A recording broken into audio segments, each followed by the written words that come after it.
दिया आज कि 5 अप्रैल को यहाँ पर सम्राट अशोक जयंती मना रहे हैं और जिसमें आज ऐलान हो गया है और सब मिलकर ऐलान कर दिया है। यहाँ पर प्रकाश आंबेडकर जी आए हुए थे और यहाँ की जो कमेटी ने और सब विकोष ने निर्णय लिया है कि आने वाली 5 अप्रैल को यहाँ पर बोध गया में एक लाखों लोगों की भीड़ होने वाली है। पूरे देश भर से जो बुद्धिस्ट लोग हैं, जो तथागत बुद्ध और बाबा साहब को मानने वाले लोग हैं, वो एक बहुत बड़ी भीड़ के अंदर रुके हुए हैं। हम जयपुर से, तो जयपुर के लगभग 1.25 लाख रुपए यहाँ पर मैं डोनेट किए हैं। अभी परसों दिन में 1.25 लाख डोनेट किए हैं और आवश्यकता पड़ी तो हमारे जो उपासक लोग हैं, ऐसे दान दाता है जो पैसा देने के लिए आप भी तैयार बैठे हैं। 5 से बौद्ध धर्म को समाप्त कर दिया गया, परंतु आज के जो मॉन्क हैं वो शांति वाले कम, क्रांति वाले ज्यादा हैं। तो क्या लगता है कि अब जीवनधारी भंते भी क्रांति करेंगे? बिल्कुल करेंगे, क्यों नहीं करेंगे। शांति का संदेश देने वाले तो शांति का प्रतीक।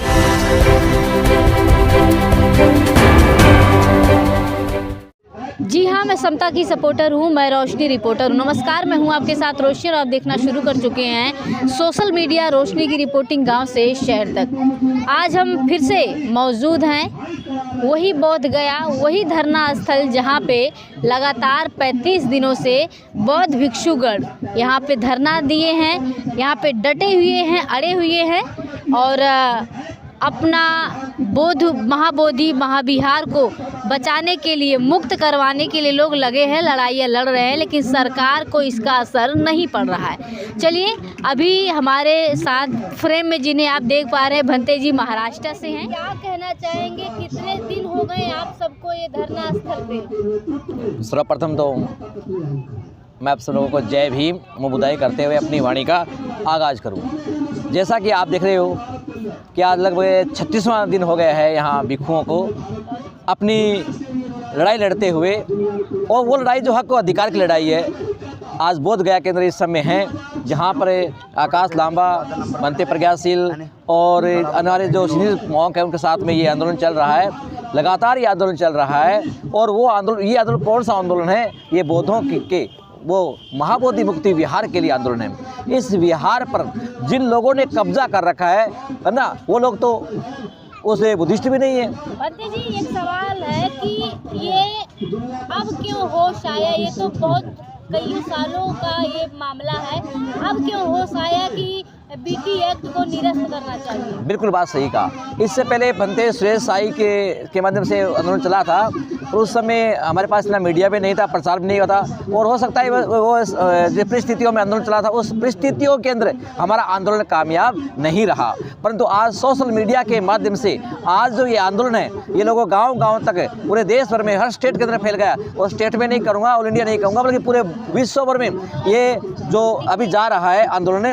तो अभी जो देख रहे हो, हमने ऐलान कर दिया आज कि 5 अप्रैल को यहाँ पर सम्राट अशोक जयंती मना रहे हैं और जिसमें आज ऐलान हो गया है और सब मिलकर ऐलान कर दिया है। यहाँ पर प्रकाश आंबेडकर जी आए हुए थे और यहाँ की जो कमेटी ने और सब विकोष ने निर्णय लिया है कि आने वाली 5 अप्रैल को यहाँ पर बोध गया में एक लाखों लोगों की भीड़ होने वाली है। पूरे देश भर से जो बुद्धिस्ट लोग हैं, जो तथागत बुद्ध और बाबा साहब को मानने वाले लोग हैं, वो एक बहुत बड़ी भीड़ के अंदर यहाँ आएगा। ये मानिए कि हमारा सेमीफाइनल होगा सरकार के साथ में, और अगला जो हमारा फाइनल होगा वो हमारा 12 मई को है। बात बताइए, अब तक जब 35 दिन पूरे होने के बावजूद भी सरकार को फर्क नहीं पड़ा, तो क्या लगता है कि 5 अप्रैल के बाद कोई फर्क पड़ेगा? बिल्कुल सही कहा आपने। देखिए, इस सर्दी के अंदर हमने आंदोलन शुरू किया था यहाँ पर, बहुत सर्दी में, और लोग लगातार हमारे भिक्षु डटे हुए हैं, रुके हुए हैं यहाँ पर, लगातार हमारे भिक्षु यहाँ रुके हुए हैं और बड़े अब तक शांतिपूर्ण हमारा धरना चल रहा था। तो हम ये मान रहे हैं कि शांति से शायद काम करने चलने वाला नहीं है, क्योंकि शांति कब तक शांति रखेंगे? एक वो समय था जब शांतिपूर्ण से रूप से ही हमारे बौद्ध भिक्षुओं का यहाँ कत्ले आम किया गया, बौद्ध भिक्षुओं की गर्दन काट दी गई और बाहर से बौद्ध धर्म को समाप्त कर दिया गया। परंतु आज के जो मॉन्क हैं वो शांति वाले कम, क्रांति वाले ज़्यादा हैं। तो क्या लगता है कि अब जीवनधारी भंते भी क्रांति करेंगे?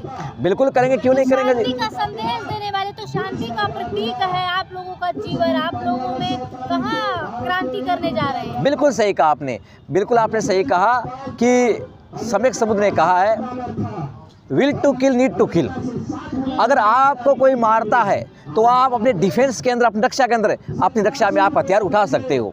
अब ये थोड़ी है कि लोग हमें पीटते रहेंगे, हम मार खाते रहेंगे, भिखू कब तक मार खाते रहेंगे, कब तक हम अपने सर कटाते रहेंगे, है ना। तो अगर ऐसा होता रहा तो फिर हमारा यहाँ भिक्षुओं फिर से बौद्ध धर्म समाप्त हो जाएगा, और जो मनुवादी व्यवस्था यहाँ की जो है वो व्यवस्था फिर से बौद्ध धर्म को समाप्त कर देगी। जो बौद्ध धर्म बाबा साहब ने हमें अपने पूरे जीवन की कुर्बानी के बाद में फिर से भारत के अंदर तो धम्म चक्र प्रवर्तन, फिर से जो ये धम्म चक्र का प्रवर्तन यहाँ से चलाया, उसे वो धम्म चक्र फिर से समाप्त कर देंगे। और आज बाबा साहब डॉक्टर अम्बेडकर को मानने वाले लोग हैं ना, वो भी क्रांतिकारी लोग हैं, शांति वाले कम हैं।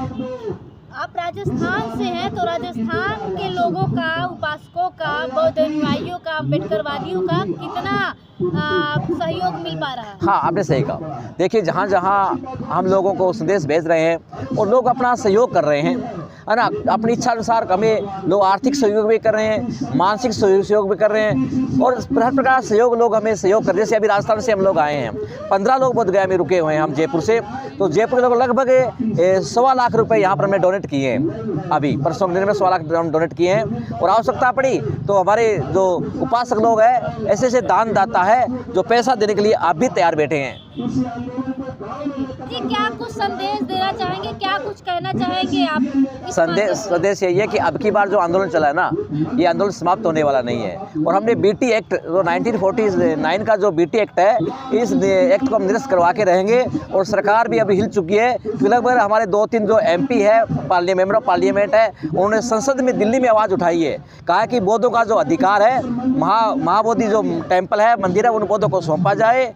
और ये जो बीटी एक्ट जो रूल नियम है, ये 1949 का, इसको रद्द किया जाए। और ऐसी ही आवाज़ हमारे विधायकों ने इसमें पार्लियामेंट में, इसमें उठाया है, इसमें विधानसभा असेंबली में उठाया है। और अब चारों तरफ से भारत में हमारे तमाम जो बुद्धिस्ट लीडर हैं या जो बाबा साहब को मानने वाले लोग हैं, उन्होंने चारों तरफ से हर प्रशासन को अपना ज्ञापन दे रहे हैं, कलेक्टर को, SDM को, और मंत्री को, संतरी को, सब लोगों को ज्ञापन दे रहे हैं। और इस प्रकार का देख हमें ऐसा लगता है कि अब भारत की सरकार है वो शायद अब इस बात को समझने लग गई है। और विधानसभा का घेराव भी करके हमने ऐलान किया, आज अगर सरकार करेंगे, भिक्षुगण करेंगे कि उपासक? नहीं, भिक्षु लोग करेंगे, पार्लियामेंट का घेराव करेंगे। बिल्कुल, हम दिल्ली में संसद, विधानसभा, लोकसभा का हम घेराव करेंगे, क्योंकि विधानसभा घेराव करने का मतलब नहीं है। बात कर रहे बनते जी कि बौद्ध भिक्षुगण जो है संसद भवन का और विधानसभा का घेराव करेंगे। बिल्कुल करेंगे, क्योंकि जब को लंबी कुंभकर्ण नींद कोई सो जाता है तो उसको जगाने के लिए, उसको चेताने के लिए हम लोगों को ऐसे आवश्यकता है। हम चाहते नहीं कि हम दिल्ली के अंदर लोकसभा का घेराव करें, हम पार्लियामेंट को घेरें, परंतु है हमारी मजबूरियाँ होगी। हम में शांति वाले लोग हैं और हम नहीं चाहते कि कोई हुड़दंगबाजी देश में कोई ऐसा क्रांति हो, फिर से क्रांति आए यहाँ पर। अगर मजबूरी हुई तो हम लोग लोकसभा का घेराव करेंगे।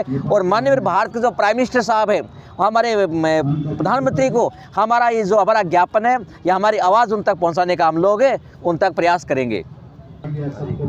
तो संदेश यही है कि लगातार धरना चल रहा है, और जब तक ये हमारा महाबोधि विहार जब तक मुक्त नहीं होता है, तब तक हम लोग भिक्षु लोग यहीं बैठे रहेंगे और इस आंदोलन को हम सफल करेंगे। बनते जी, आप यहीं बैठे रहेंगे तपती धूप में? जब धूप लगेगी तो बहुत अच्छे लोग यहाँ से उठ के चले जाएंगे। बिल्कुल सही कहा आपने।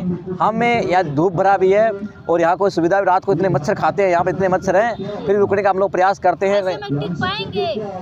हाँ, अगर देखो भाई, अगर लड़ाई लड़नी है तो रुकना टिकना पड़ेगा आप लोगों को, क्योंकि लड़ाई कोई एक दिन की लड़ाई नहीं है और एक जितनी जल्दी से सरकार मानने वाली भी नहीं है। इसलिए ये भिक्षुओं की एक परीक्षा भी है।